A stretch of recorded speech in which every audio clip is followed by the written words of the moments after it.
One of the biggest problems that Rishi Sunak has still got, whatever he's going to announce this evening, is Liz Truss. And Liz Truss, unfortunately, will not be quiet. She just before he called the election, she gave an interview to the Daily Telegraph, which is being sort of poured over even today. And she is the shadow that looms over him and all he does, all he did, more so, I think, even than Mrs. May or Mr. Johnson. She says she wants change. And that may well be delivered, of course, by the electorate. We need to change the way we are governed, she says. Absolutely.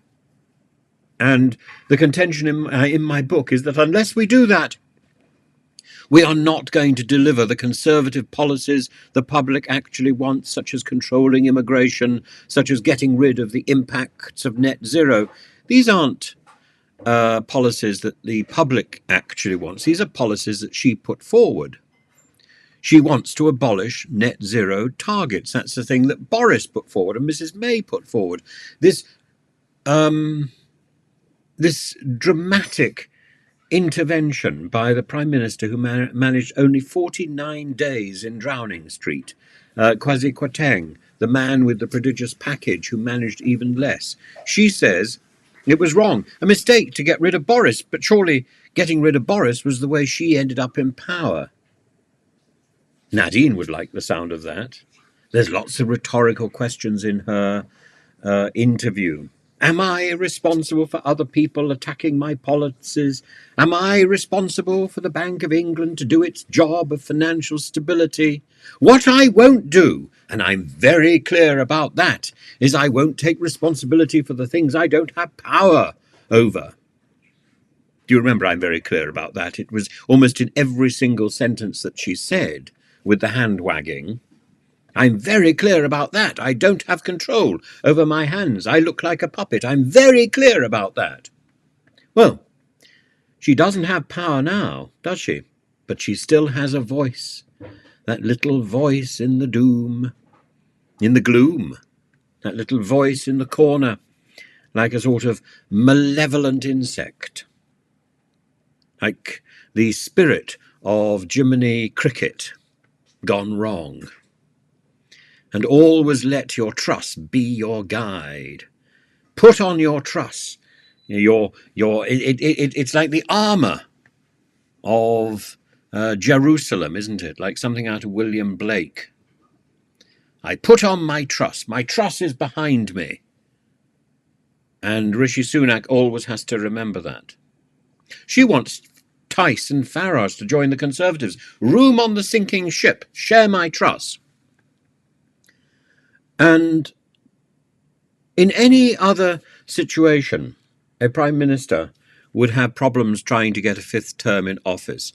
With Liz Truss, not only in the immediate history, not only in the remembered history, but also still vocal, I think even if Rishi Sunak was the most extraordinary and wonderful Prime Minister that we have ever had, he would struggle to make any headway. As it is, people are going to understand Rishi Sunak in the light of the shadow cast by Liz Truss. Liz Truss dominates this election.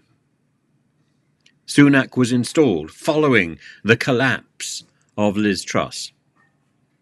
And Jeremy Hunt was put in there because of Kwasi Kwarteng's failure. This is about failure in the Conservative Party, not about the failure of another party. This is the same party that Rishi Sunak believes is party to his plan. We have a plan, it's working. It's hardly surprising he's not going to articulate it, but let's see what he's going to say this evening. Any sensible politician might have drawn a very clear line between himself and Liz Truss, rather like Starmer is trying to draw a clear line between himself and Diane Abbott and Jeremy Corbyn, no, no, no, you can never come back into the Labour Party, even if we've conducted our review, even if the review was over by Christmas, we can never have you back because you besmirch our reputation as a changed party. Both of you, out, out. And he's got the broom ready. It's wrong, it's unfair, but it's prudent in a way that Rishi Sunak has not been prudent. He should have got rid of Liz Truss. He should have put her in the House of Lords. He should have thrown her out of the Conservative Party.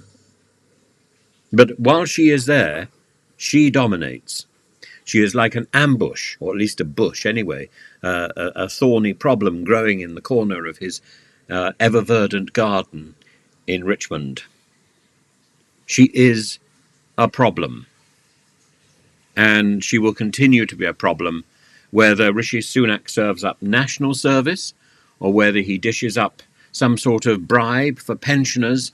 It is all overcast by the spectre of Liz Truss, the person who ruined the economy, the person who put up our mortgages.